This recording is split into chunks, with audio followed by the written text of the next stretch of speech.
L-MUMN tikkundanna l-mod ta' kif qed jintużaw ir-riżorsi umani u finanzjarji fl-Isptar Monte Carmeli, fosthom maċ-ċelebrazzjoni tal-ħaddiem tas-sena u l-festa tal-Qaddis Patrun li fuqhom se jintnefqu flejjes kbar biex jinġibu kantanti, armar u dwal. Iżda fl-istess waqt m'hemmx flus biex meta jinqata' d-dawl f'dan l-isptar, il-pazjenti u l-infermiera ikunu jistgħu jinqdew biex ikomplu jagħmlu xogħolhom.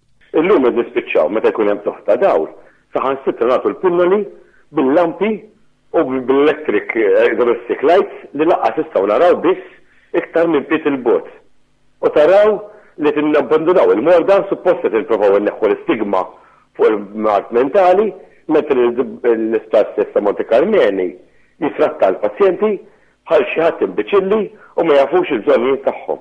L-MUMN tajt li minn barra l-kwistjoni tal-generator, f'dan l-isptar l-infermiera ilhom 3 snin jistennew uniformijiet u żraben adattati għax-xogħol għaliex qalulhom li għadhom out of stock. Tant li wħud mill-infermiera qed jilbsu tracksuits tagħhom biex imorru għax-xogħol.